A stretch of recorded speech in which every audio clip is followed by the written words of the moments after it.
It's Mardi Gras here in Louisiana. However, Mother Nature is having her way.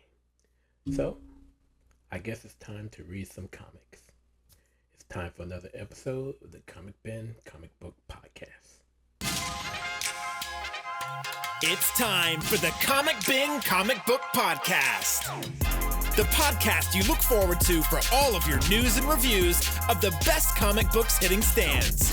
Whether it's DC, Batman, Wonder Woman, Marvel, Spider-Man, Image, Spawn, Saga, Boom, Once and Future, Power Rangers, or whatever book or publisher you follow, we cover them all here. this is the place for you. That's right, it's for everyone. This is the Comic Bin Comic Book Podcast. Let's get it. Hey folks, welcome to another episode of the Comic Bin Comic Book Podcast. I am your host, Theo. And yeah, it's Mardi Gras Day here in Louisiana, but I actually had to work and work got, closed down because we had some terrible weather in the area, and that's how Mardi Gras ended for a lot of folks, in New Orleans. They canceled a few parades, they canceled all the bands, and some of the parades that were allowed to rolled early. So usually Mardi Gras will be rolling till about 4, almost 5 o'clock. It was probably over around noon, maybe 1 in the city. So, hey, there's always comic books. This episode, Jeremy Adams, writer of Aquaman and Green Lantern and Green Lantern Corps, he's back on the podcast, and we're talking about all those things that he's doing at DC. And if you can remember, a few weeks ago, news came out of Jeremy being signed to an exclusive deal over at DC, which means, you know, you won't see him at Marvel, but we're going to talk about what he's doing at DC as well as his series at Mad Cave with Flash Gordon. So that exclusive deal doesn't preclude him from working for the smaller publishers. So uh, after that, I'm going to talk about my top 5 for this week. We had a lot of books come out, mainly on the Marvel and DC side. I'm going to give a list of all the books that are up for consideration this week before giving my top 5. And then we'll go ahead and close things out. But like I said, first up, here is my interview with comic book writer Jeremy Adams talking about his work over at DC Comics and Mad Cave Studios. And I will see you on the other side.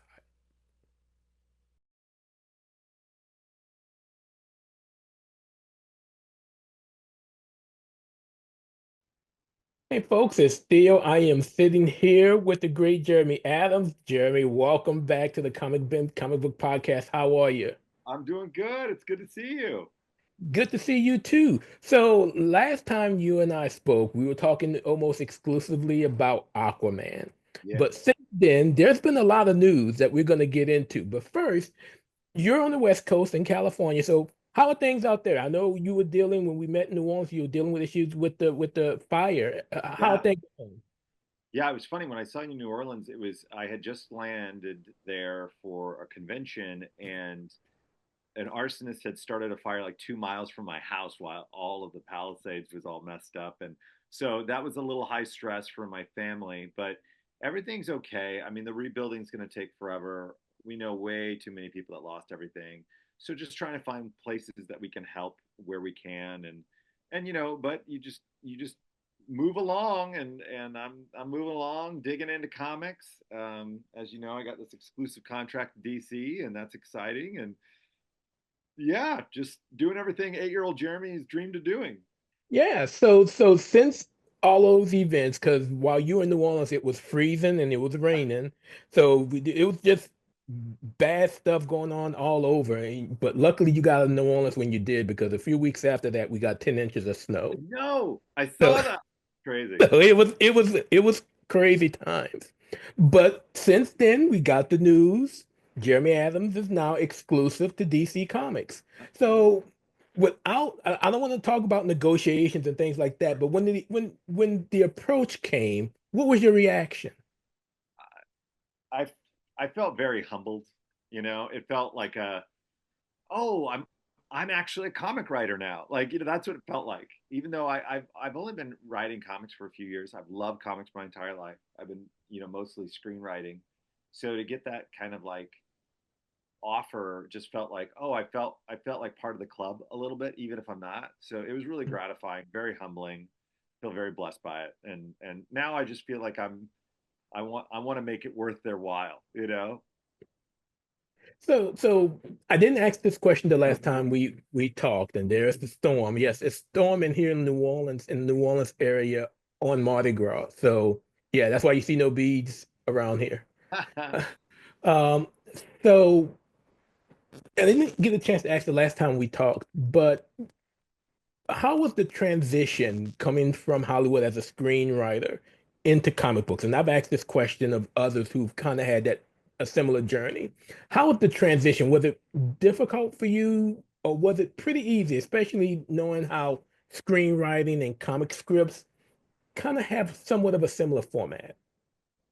Yeah, I mean, it wasn't that difficult for me. I think learning the pacing of any version of entertainment that you're doing is important. So, comic writing is probably closer, at least for me, to animation writing, because in animation writing, you're writing for artists, you're writing for these wonderful storyboard guys and directors and people for animation. So it's a little more descriptive. So there's a lot of similarities, at least in the way I write, between animation and comic books versus live action, which I think is more potentially dialogue heavy and less descriptive when it comes to certain things. So I found myself really taking to it, and I really enjoyed it. I think you just learn certain things. I think the importance of a page turn, or you know um, double page spread, or a full page like splash, like certain things like that. But I had a leg up because I've been reading comics since before I could read. I mean, it's literally just it's ingrained in my head. I probably was writing scripts more likely based on how I read comics than I was anything. So being able to write comics seemed to be a really quick transition for me. Okay. So last time again talk we talked about Aquaman. It was before the first issue hit the stands. Oh yeah, And yeah, now we have issue three that's getting ready to come out yeah. in a few weeks, if not next week. Next week. Issue number three. But so now we kind of see this new world that you're establishing for Arthur, and the idea of the Omega Gate and the presence of the blue in the world. Where are we going with Arthur? This is we already know he's walking around with Mira's powers, so he has hydrokinesis as an ability. He is this is not the same Aquaman that we've known over the years. Listen, Theo, I can't spoil it for you. Well, of course, we don't want you to spoil it. I think we're just I'm trying to put Aquaman in a different environment so that we can tell a different story, And I've said it before, but I'm not smart enough to figure out Atlantean politics. So this is a way for me to get away from that and just show how formidable, Arthur Curry is as an individual with powers. I think that's part of it, and how as a king, as a husband, as a father, and as a superhero, like he's a little more hardcore than I think your normal superhero. And part of that is because in the depths of the ocean or whatever, he's dealt with a lot. You can say the Joker is pretty dangerous, but so is a giant shark or kraken or whatever.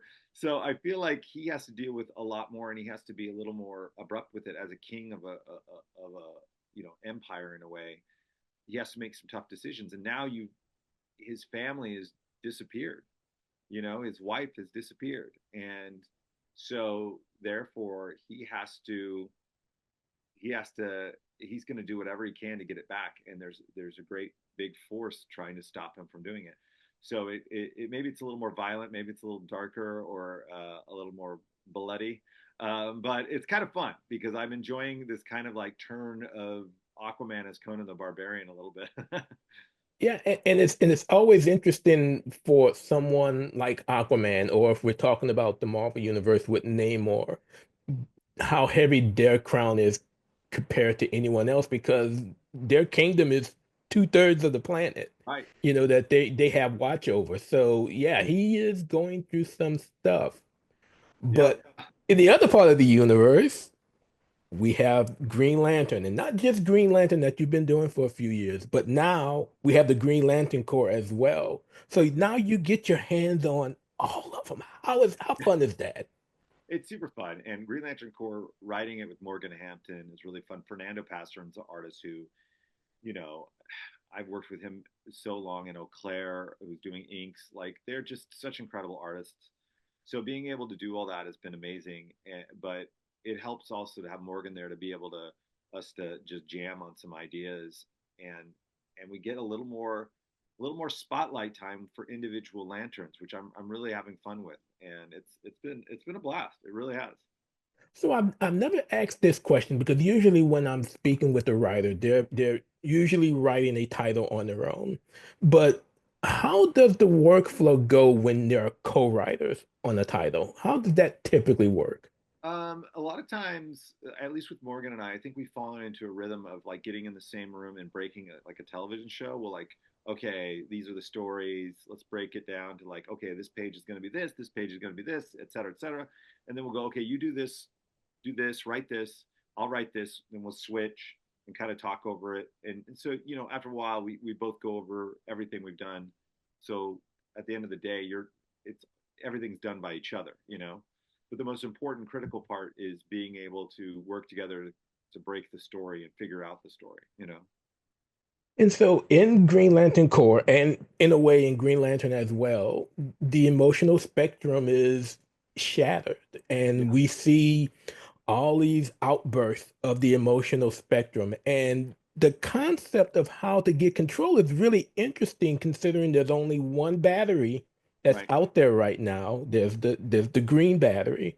Yeah, But the idea of taking control of the rest of the spectrum by making others, whether it's rage or whether it's fear, making them Green Lanterns. yeah. How did that idea come about?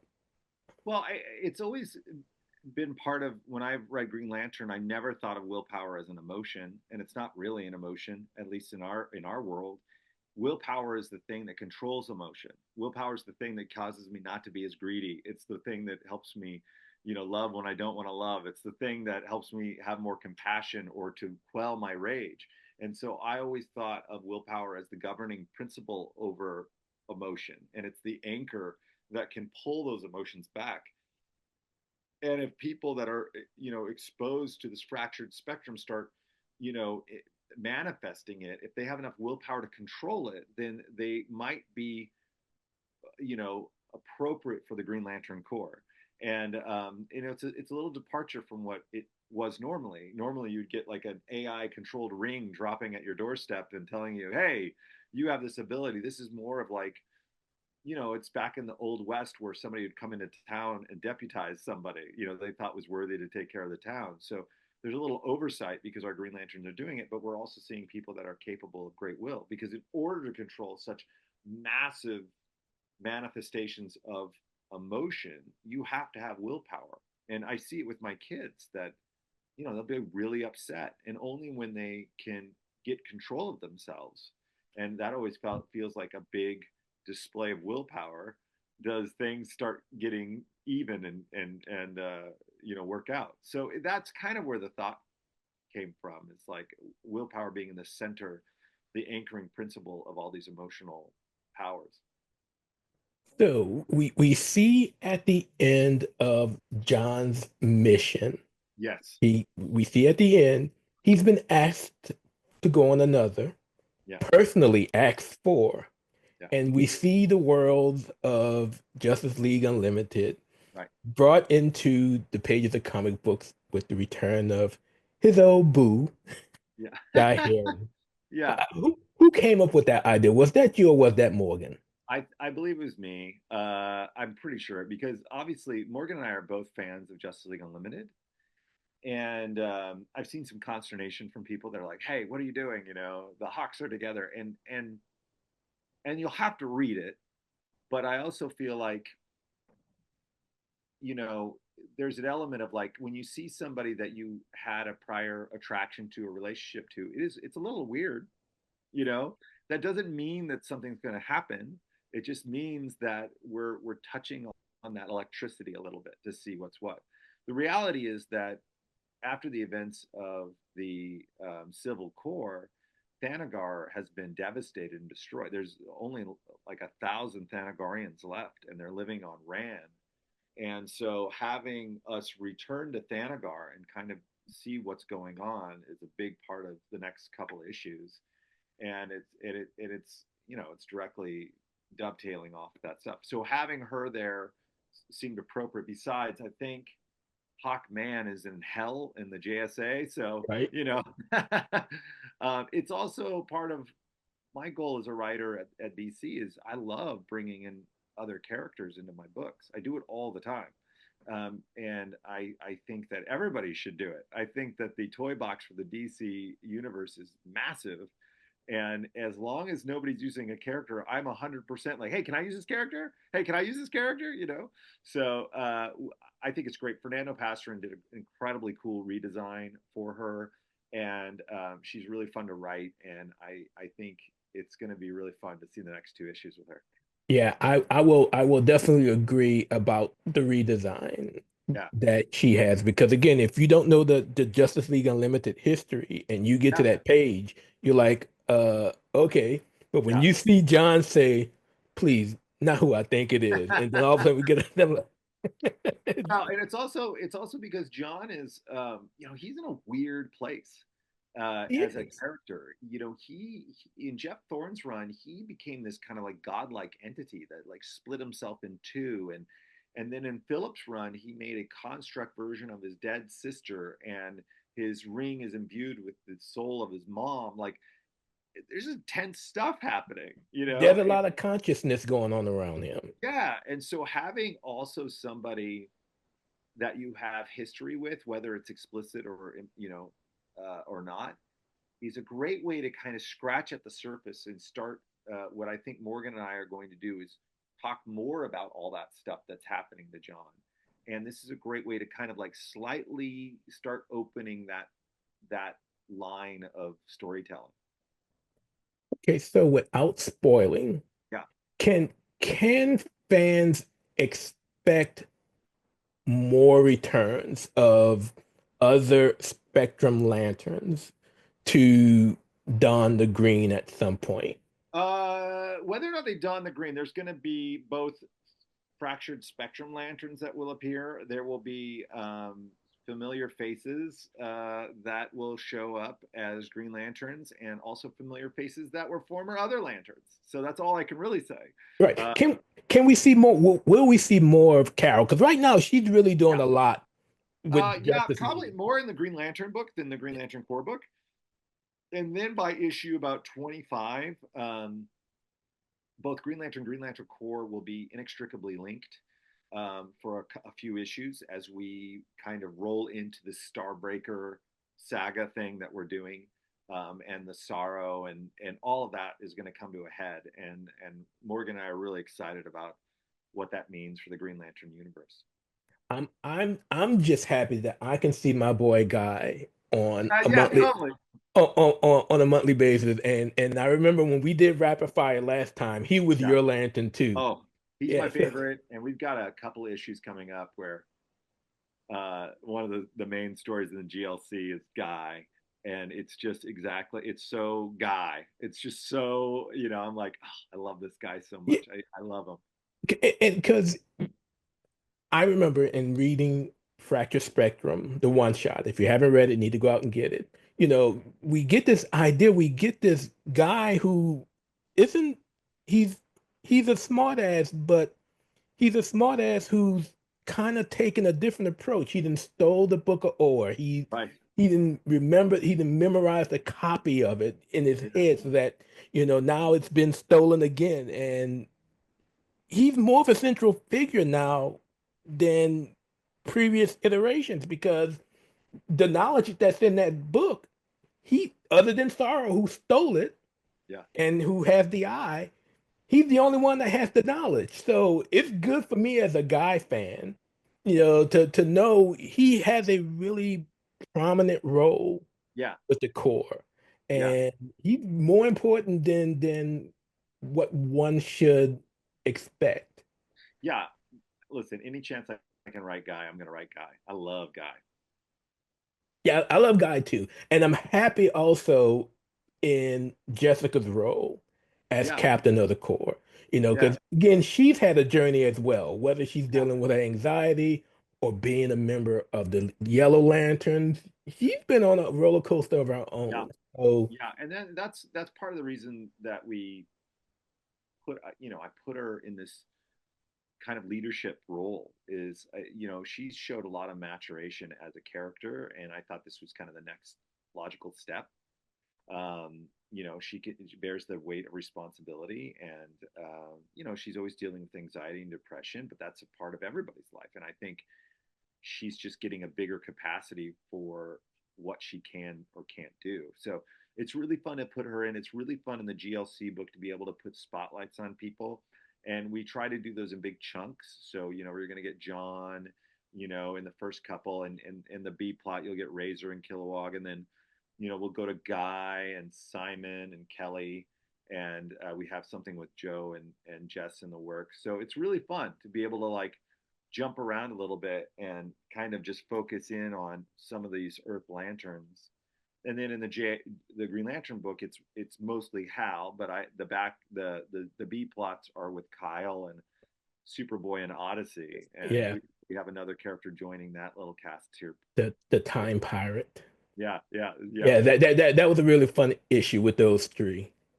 Yeah, thank you. Yeah, that was funny because originally we were going to put Wonder Girl in, but we were told last minute that we couldn't use Wonder Girl, so I had to kind of come up with something else. And I had an idea, but it was my daughter who's like, "Oh, Dad, she should be like a time thief or like a time pirate." And I was like, "Oh, that's genius, daughter," And so you'll see she has like one Wonder Woman bracelet. She has Excalibur. She has a bunch of like weird things she's stolen through time. And she's secretly in love with Khan already. Well, it's funny. It's like there's a little bit of something going on there, but we don't know what that is yet. Yeah, we don't. And I just want to, I know me and my socials and following the Green Lantern Reddit that I'm a member of. One of the things that we've all been happy about is kind of the return of this dynamic between Jessica and Simon. Oh yeah, yeah, yeah, Going back to their time on Green Lanterns. yeah. You know, will we see more of that? Because again, that was one of the best of times for GL was those the dynamic that those two had with one another.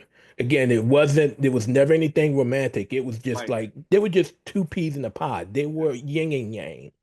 So actually, they have a great relationship in terms of like we show that a little bit with Simon. It's interesting. It's not like everybody's going to interact with everybody, but the tack with Simon that we think is interesting right now is in Jeff Thorne's run, he really did a wonderful job of playing with the relationship between Simon and Kelly. Teen Lantern is this kind of like almost big brother, feeling like a level of responsibility for her, and I played that up a little bit when he figured out, oh my gosh, she's being held, and so that relationship we're definitely like diving into a little bit more because I think we really like it. We think it really helps both those characters, and it's a neat way to put both those characters to explore them a little bit. Even with Teen Lantern, it's interesting because there's a lot that's not explained about her in her origin and the way that she's come about. So it's fun for us to kind of like explore that a little bit. But having Simon there is important to us. I mean, I'm sure if we have more time, we'll do more with everybody. You know what I mean? There's so many characters. We're trying to give everybody moments. Yeah, you definitely have a gem on your hand. You can just go in and just Yeah, pick and choose and just plot out everything with Morgan to just present a hellified story, that just could be limitless. You could just switch a member out and come back with another. right. One other facet that I want to throw out there that Jessica used on her resume as to why she leads. She's one of the few people that can say she survived kissing Batman without getting killed by Selena. So That's she awesome. has that on her resume. That's awesome. Yeah, so before I let you go, I will be remiss again. We spoke about what you're doing at DC. but I cannot go without talking a little bit about Flash Gordon Yeah. and the series you're doing at Mad Cave. How fun is that? Because I've been enjoying the hell out of that series. Oh, good. I'm really glad. Yeah, no, it's fun. There's not the pressure of like a giant continuous universe like that is in other comics in terms of like things I have to juggle. I can just tell a fun sci-fi pulp story with these really cool characters, and I'm having a really good time. You know, I'm already done with issue 10, and just trucking along. I can't wait because again, and I mentioned it before when we spoke before, Scott and I have had, who writes at TBU, we've had conversations about how fun it is when Flash Gordon comes out. And again, it's not the same Flash that's in the other series with the Phantom. This is just, Right. I mean, there's some comedy, but there's some dark side. There's just a little bit of everything in your series. And I Yeah. absolutely love it Oh, and thanks. have to give you props for that as well. I appreciate it. Jeremy Adams, before we go, I know you did it before, but we got to do it again. It is time for rapid fire. Okay, let's do it. Make sure I don't ask you anything that I asked you before. All right, here we go. First up, Voltron or Power Rangers? Voltron. All right. Yeah, like okay. Speed Racer or Racer X? Oh, that's interesting. I was neither any of them, but I really like the Speed Racer movies, so I'll say Speed Racer. Okay. This might be easy. I hope I don't put you on the spot for it.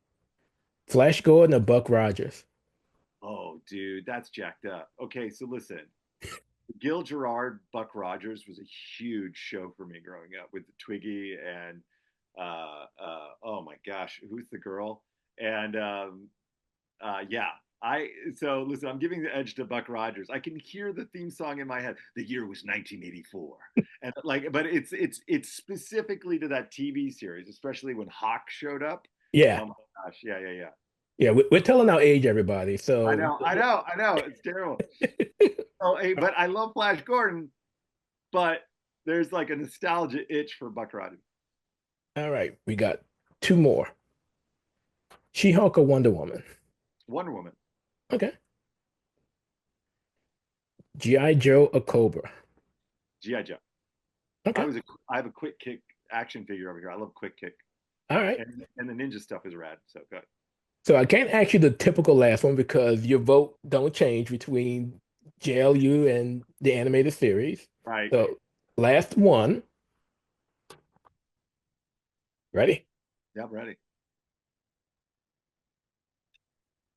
Pikachu or Charmander? Ooh, Pikachu. Okay. Ah. Yeah, yeah, yeah. I'm Pikachu. Yeah, Yeah, Pikachu guy. All right. I'm a Charmander person. Don't I ask get it. why. I get it. I think because Pikachu is usually the common choice for most Sure, people. sure. Yeah, so But it's like to me, it's like an In-N-Out burger. If that didn't exist, I would be sad. yeah. It's like I go, man, that's a great burger. People are like, it's not that great. I'm like, for the price? Are you kidding me? Like, So true story. This happened maybe 6, 7 years ago.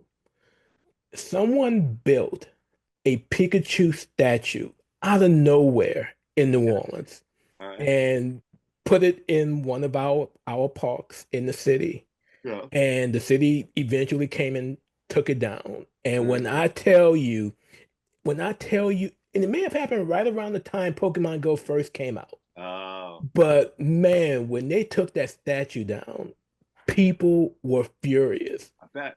Yeah, so the love for Pikachu will never die. Never die. That's right. Never die. Jeremy Adams, thank you so much. Where can fans keep up with you and everything that's going on in your world? I would go to spacekicker.com. You can, subscribe to my Substack or on X, I'm at Space Kicker or on Instagram on Space Kicker.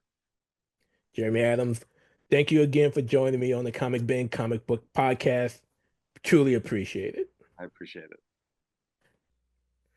So again, I want to thank Jeremy Adams for joining me to talk more about what he's doing over at DC Comics with both Aquaman and the two Green Lantern titles with Green Lantern Corps and Green Lantern itself himself, uh, as well as Flash Gordon over at Mad Cave Studios. Those are actually four titles I'm really enjoying, particularly the Corps, being a fan of several Lanterns, especially Guy Gardner, but also Joe Mullen.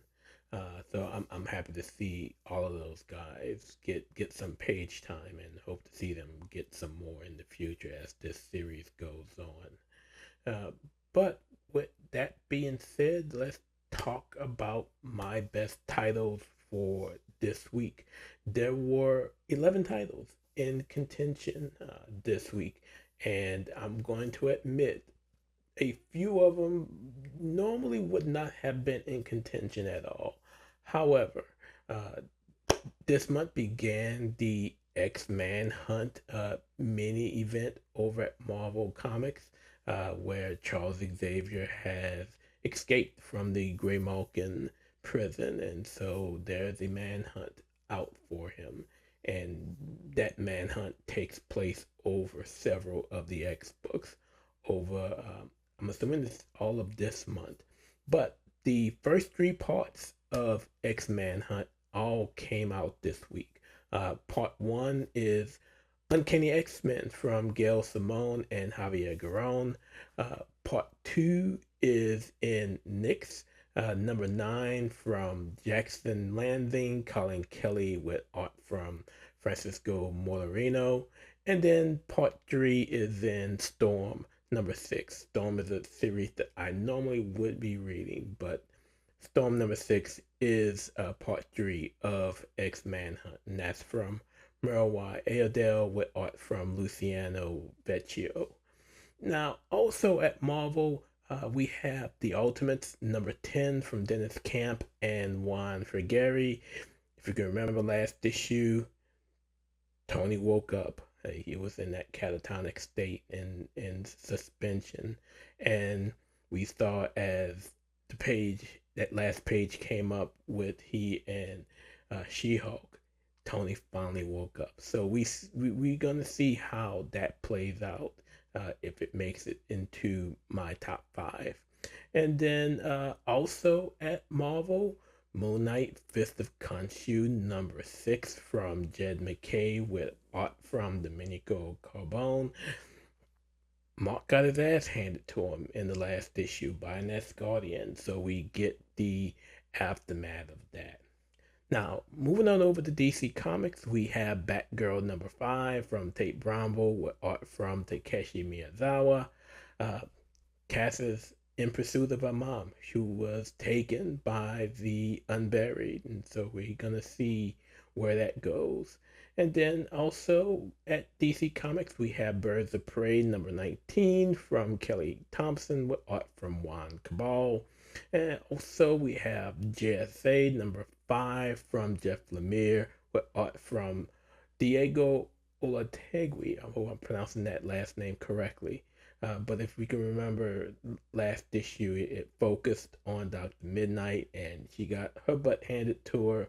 And we also saw where Obsidian and, what's his name? Got trapped. It's actually trapped in Obsidian's mind, which is why he hasn't been able to call Thunderbolt out. So we hopefully will get the aftermath of that. And then also at DC, we have a new series, Secret Six number 1, written by Nicole Maines with art from Steven Segovia. Nicole Maines is back. If you can remember, she's the actress who played Dreamer in She-Hulk. She's the actress who played Dreamer in the Supergirl series over at the CW. And she actually wrote a few titles over at DC, including the Dreamer one, original graphic novel a few years ago. So she's now back, and they're now back doing the new series with Secret Six, which focuses on Dreamer and a few other known characters, including John Kent, going after Amanda Waller as they found out that she's escaped from prison again. Then moving on over to Dynamite, we have Space Ghost number 10 from writer David Pepose and art from Jonathan Lau. We are getting closer and closer to the end of the series. We only have two more regular issues after this, as well as the annual. And then finally, over at Image Comics, we have Moon Man number 7, written by Kyle Higgins, Joe Clark, and Kid Cudi, with art from Federico Bertoni. So again, 11 titles up for contention. Only 5 can be considered for our best of the week. So of those 11, which ones are in my top 5? Let's talk about them.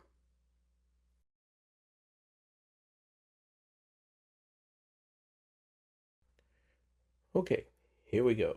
In the number 5 spot, and this is actually a surprise for me. So much so, it wasn't even included in the initial list of 11 titles that I was looking at reading for this episode. However, the number 5 book, Justice League, The Atom Project, number 3 from Ryan Parrott and John Ridley, with art from Mike Perkins. Totally surprised by this story. So the overarching issue with this series is Ryan Cho and Ray Palmer, the two Adams, are trying to fix everything that's happened since Amanda Waller attacked the League with the Amazos, and we had everything that occurred in Absolute Power, where heroes lost their powers, but at the end, most of them got it back. However, some didn't, and some got others, and some civilians got metagenes and ended up with the powers of some heroes. And so Ray and Ryan have been working on a way to fix all of it. And Captain Atom is the secret to their plan on getting all of this fixed. And they figured if they could get his powers back, everything would be fine. And there's a caveat with Captain Atom that was pretty much revealed in the last issue, in issue 2, as Ray and Ryan were able to get his power back from a bear that actually was able to absorb his power. But what they found was that the good old captain also had the ability to take someone else's power just with contact, and not only absorb their power, but also to enhance it. And for Captain Atom, it's not something that he wanted. In fact, he doesn't want his powers at all anymore.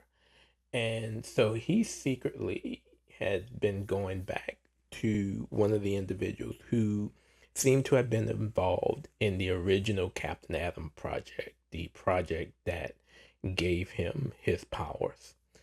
And he wants her to help him destroy those powers, even if it means killing himself, because he sees it more as a weapon that others will try to use against good. And so he doesn't want to be put in that position.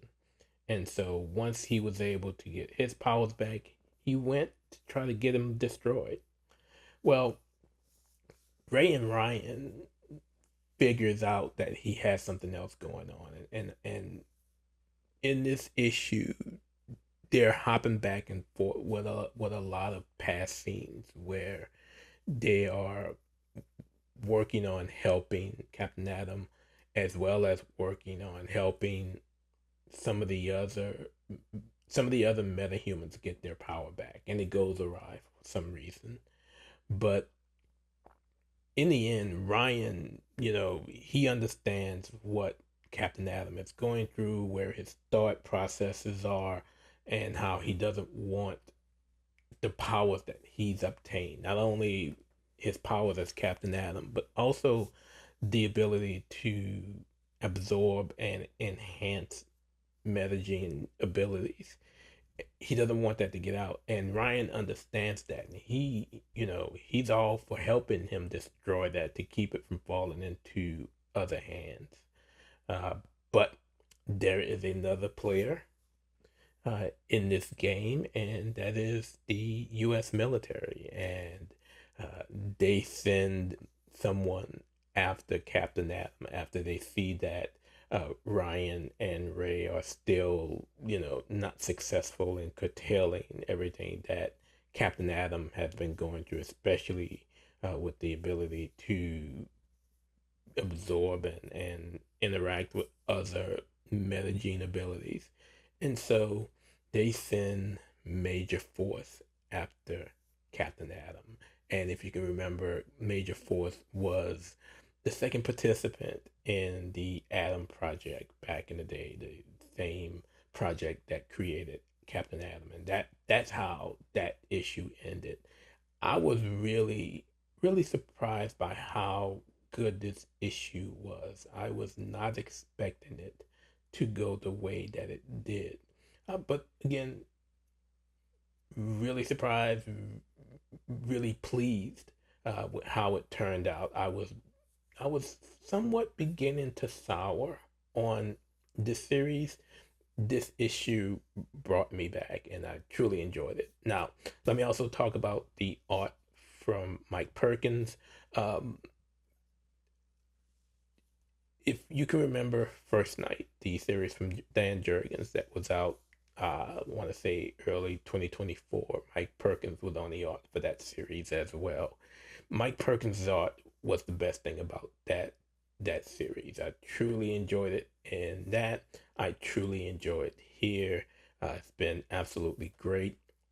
But it, everything is just with this particular issue was just perfectly done, and I really enjoyed it. It brought me back to wanting to keep up to see where things go next, and we now know what's next is Captain Atom and Major Force going to blows. So I will be here for that. So that's going to be the fourth issue out next month. However, that is my number 5 book for this week. Justice League, The Atom Project, number 3 from Ryan Parrott, John Ridley, and Mike Perkins over at DC Comics.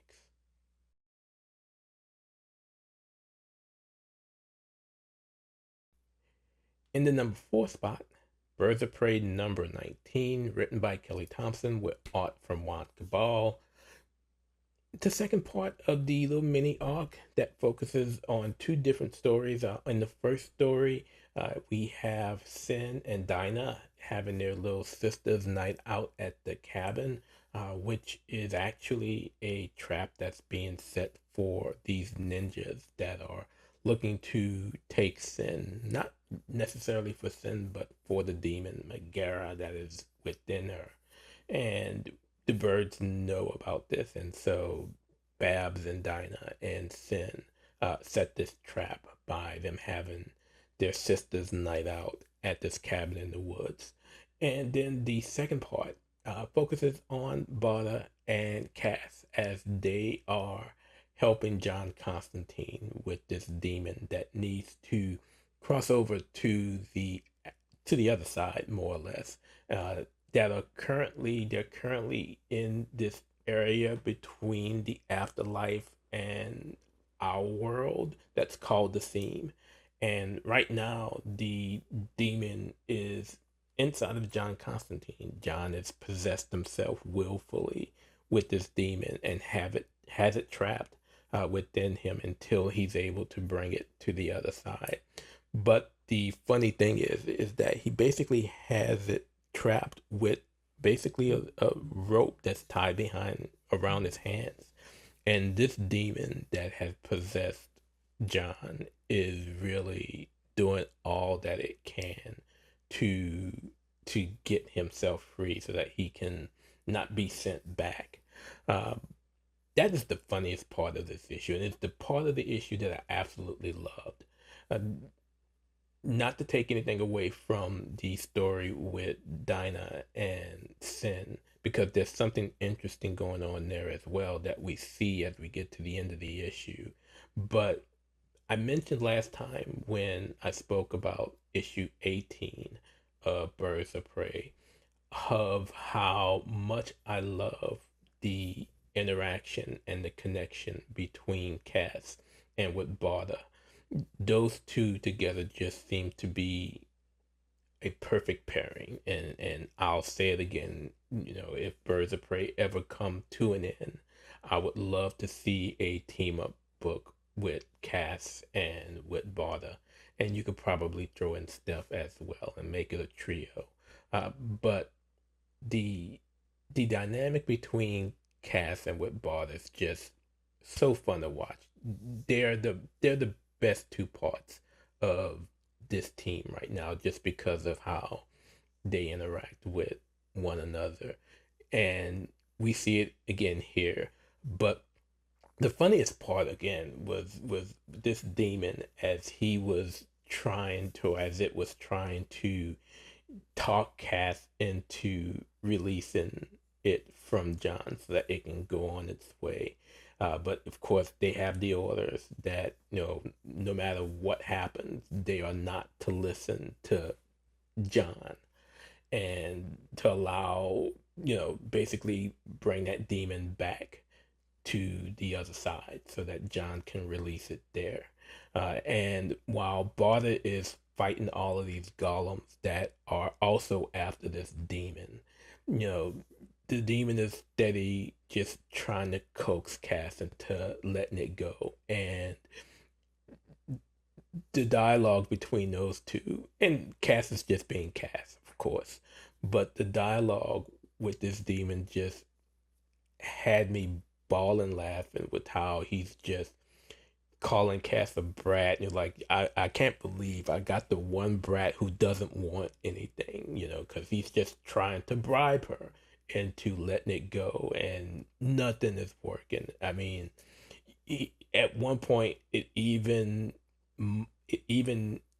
imitates John, who it's possessed, but it comes back with John's voice and says, "Okay, we're done. You can let me go now." And Cass was like, "All right, what did I tell you when I was in Spirit World and you came to rescue me?" And if you remember Spirit World, that was the book that introduced Xanthi to the DC universe, where Cass went to help them with the issues that they were having with Demon World, with Spirit World. But as this demon is trying to talk Cass into letting it go, Cass just says, "Okay, if you're John, what did I tell you when you attempted to rescue me from Spirit World?"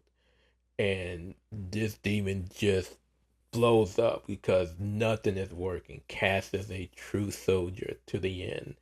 And again, I knew what John was told because I read Spirit World, but it was just absolutely hilarious that this demon basically picked and prodded at Cass all the way to the end until Barda just kicked it into the afterlife, and John was able to release it and able to make his way back. And again, to make sure that John was John, Cass asked again, what did I tell you when you came to rescue me from Spirit World?" And John simply said, "Not yet," which is exactly what she said.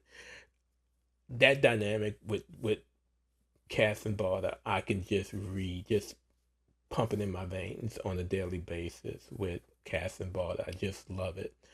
But the interesting part that is going to lead into further issues of this series is the notion of these ninjas that came after Sin, again, specifically to get their hands on Megara. And at some point, Dinah gets shot. And this just sets Sin off. And at this point, Sin releases Megara, who just blows out and scares the living hell out of these ninjas, who all take off before Megara is able to do its worst. But as the series come to an end, as Dinah and Sin are, they're still out in the woods at the cabin, and they're sitting there talking about what happened. Sin makes this observation that she saw when Megara revealed itself. It was almost as if those ninjas were pleased to see the demon, even though they took off in fear. It was almost like a mission was accomplished and that the demon was there and Megara made its appearance. And that's going to make for an interesting story because it makes me wonder. It makes me wonder whether or not that was the actual mission, to make sure that Sin had the demon so that something bigger can actually come after her. But I am very interested to see where this goes now. Like I said, I've been enjoying Birds of Prey since Babs has made her return to the team and Holly has disappeared, and I hope it stays that way because again, I've been enjoying it ever since. But loved it. Loved the art from Juan Cabal. This issue had the second of the connecting covers from Dan Panasian. This one had again half of Bab's face, but also included Barda and Cass. The one for issue 18 had Dinah and Sin. So if you got both of those issues, you can connect them. I got all three of those. That third one was actually the variant cover from Serge Acuna. I just love the covers that he does. He just does a wonderful job with his covers. So whether it's an incentive cover or it's just a regular variant, if it's on Birds of Prey, I am probably picking it up. He just does a great job. I love his art, and I love his depiction of Cass as well. But that is my number 4 book for the week, Birds of Prey number 19 from Kelly Thompson and Juan Cabal over at DC Comics.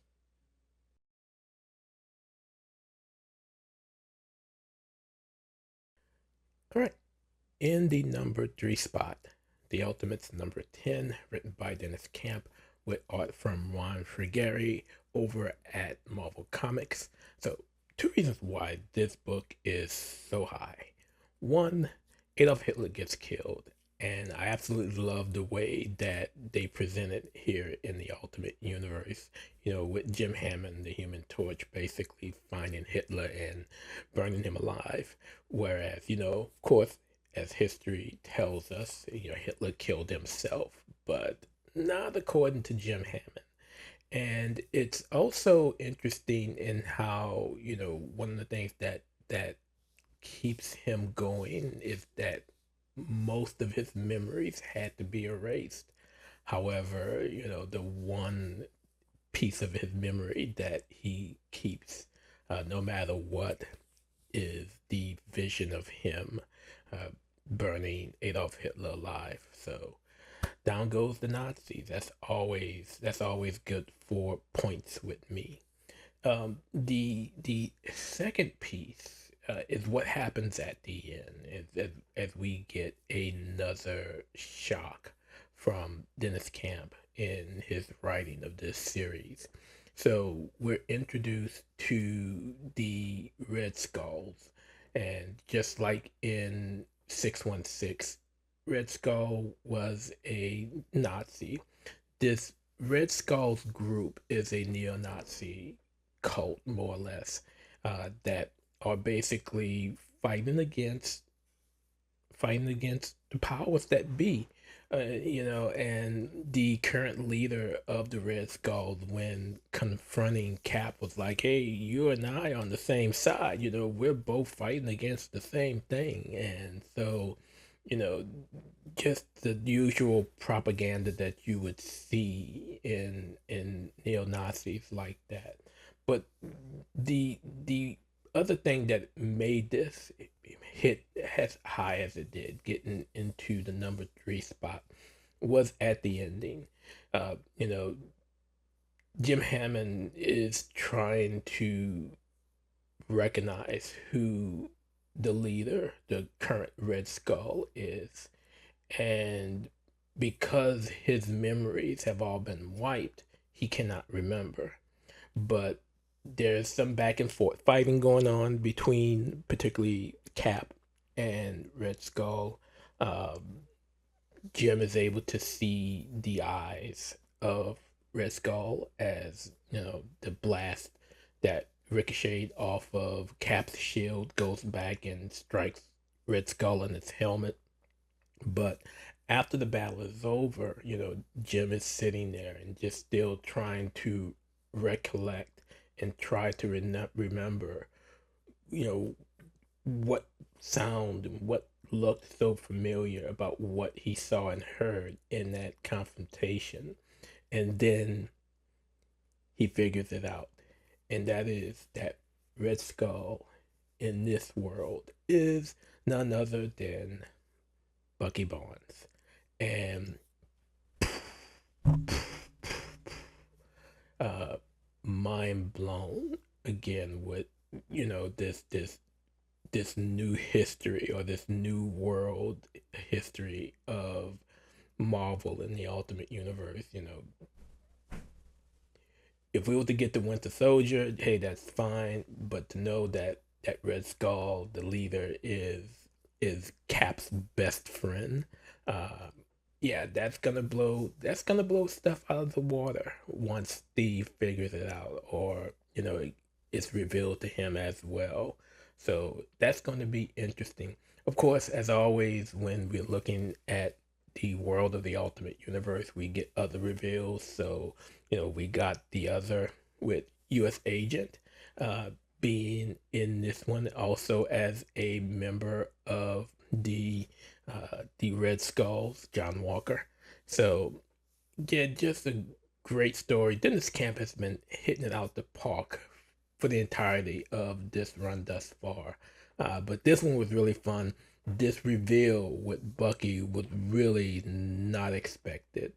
And yeah, it really caught me by surprise. So that did it. It really done well. Art was great from Juan Frigeri. There's nothing I can't say. And it is, as much as I love Ultimate Spider-Man, this is really starting to catch up with how good it is with regards to everything that's going on in the Ultimate Universe. But again, everything was good enough for it to be my top three book of the week. And that is, again, The Ultimates, number 10, from writer Dennis Camp, with art from Juan Frigeri over at Marvel Comics.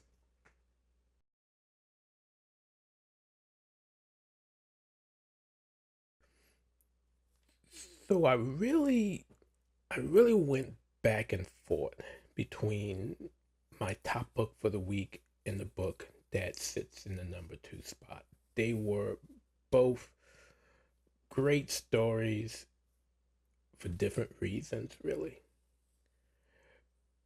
But in the end, my number two book for this week comes from Dynamite Entertainment. That is Space Ghost number 10, written by David Pepose with art from Jonathan Lau. You guys know I've had David on the show a couple of times already, talking about what's going on with Space Ghost as it's coming to its end. We only have two more issues, as well as an annual. But over the entirety of the series thus far, it has been laying the groundwork for what we are coming to. And the way it does it with this issue really blew my mind for how good it was done. So let me go ahead and just get the artistic piece out the way. I've been a fan of Jonathan Lau since he's been on this series. One of the things that always makes this pretty guaranteed to be one of my top books is the fact that this creative team has been together from the start. And when I say creative team, I don't just mean, David Pepos and Jonathan Lau. But if I can remember, I am 99.99% certain that David Dahlhaus has been doing the colors for this from the start as well. And that is the art from those two, from Jonathan Lau and from Andrew Dahlhaus, have just been perfect. Uh, Drawn perfectly. The colors are beautiful. They never seem to be out of place with regards to the tone and the temperament of the issue, and we get the same thing here. But story wise, though, man, we have been getting a lot of past stories. I mean, we know with issue number one, we saw the evolution and introduction of Jan and Jason and Blip, and throughout the series, we've gotten past backstories of Space Ghost as well. How he became who he is. But this issue, however, jumps to the future as we are introduced to Space Spectre, who is considered a future version of Space Ghost. And the reveal of who Space Spectre is at the end of the issue just sent me over. Really, I'll say that by the time the reveal begins to happen, I kind of know who it is. But when it's confirmed, it still didn't settle well with me. Now, I had to think back to me watching the old Space Ghost cartoons, and I don't think it was ever revealed who Space Spectre was. And of course, Space Spectre never made an appearance in Space Ghost Coast to Coast. But the reveal of Space Spectre as a future Jace really took me, even though I kind of had an idea, considering Space Ghost's reaction and how he interacted with Jan and Jace after that reveal. Kind of gave me the idea of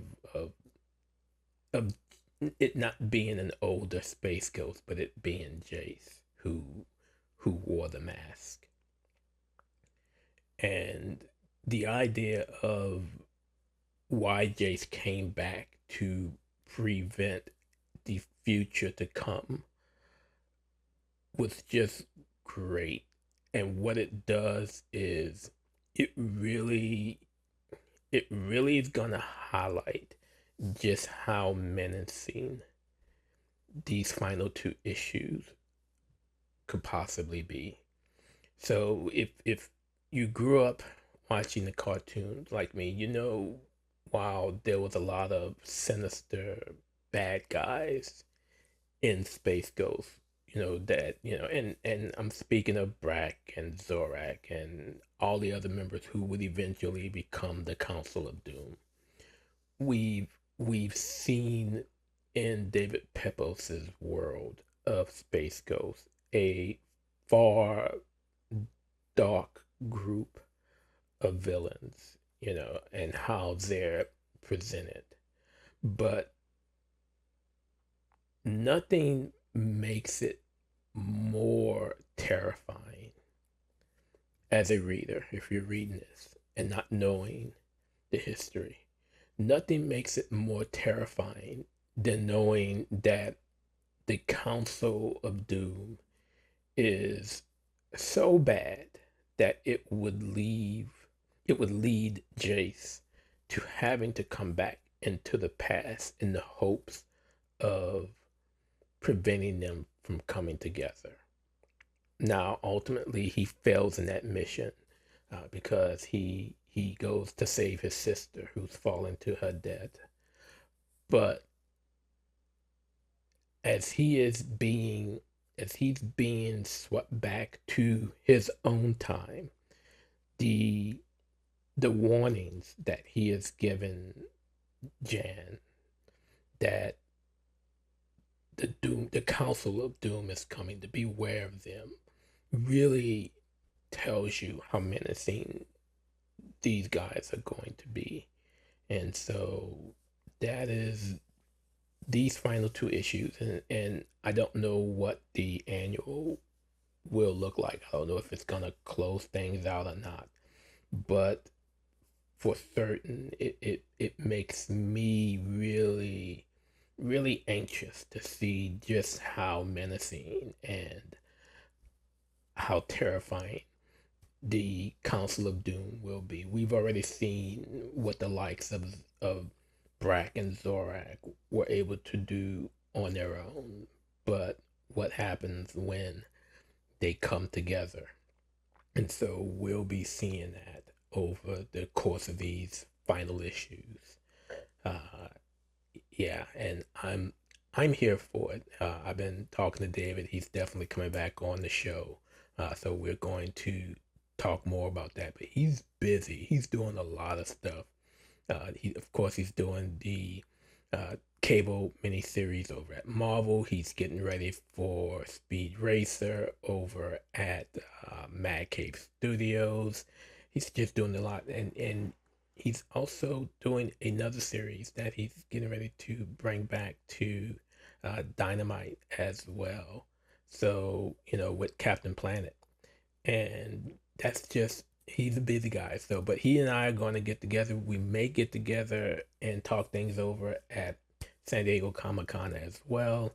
But yeah, this issue really, really got me in the feels when the reveal of Jace as Space Spectre was made, and truly enjoyed it.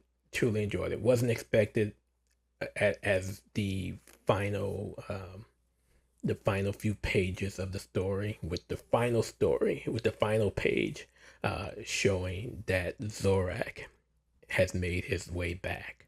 So the council is coming, and we got two issues to see just how much devastation they can do before Space Ghost is able to take them down. But that is my number 2 book for this week, Space Ghost number 10, from writer David Pepose, with art from Jonathan Lau, over at Dynamite Entertainment.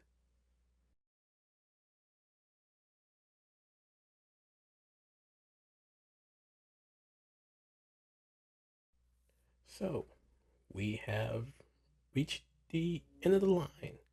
The top book for me for this week, my number 1 book, of course you had to guess, and it was a little tough, but my number 1 book for this week is Batgirl number 5, written by Tay Bramble, with art from Takeshi Miyazawa, over at DC Comics. There was I have heard some that have had some issues with Brombo's voice that he's given the cast. I don't necessarily agree with it. I think Taylor's done a wonderful job in presenting this story.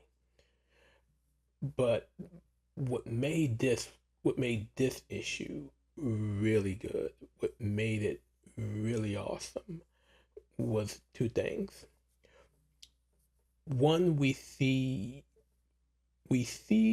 a bit of a relationship with Cass and Stephanie that we really didn't that I really didn't think was as strong as it is. So to be clear, this is not Theo shipping the idea of Cass and Steph. I am not. I don't want that. But the love that Cass has for Stephanie that you could see in this issue was truly stunning. So Cass has been knocked out, and in this state, she is dreaming, and Stephanie shows up. Now, throughout her history, we've known Cassandra to not be truly vocal. She can talk, but she speaks more with her actions than with her words. And yet, we see in this dream state that she's in, she is just so open with Stephanie, or at least with this dream construct of Stephanie, in how she just expressed everything that she's feeling, how she feels she's really more of her mother than what she expects, and how her mother thinks she's the best part of her. She just opens up, and it is so open, and it really shows how Cassandra feels about Stephanie, and who Stephanie is to her. Again, folks may take this as them teasing a relationship between those two. I don't see it, and I don't want it. But what I see is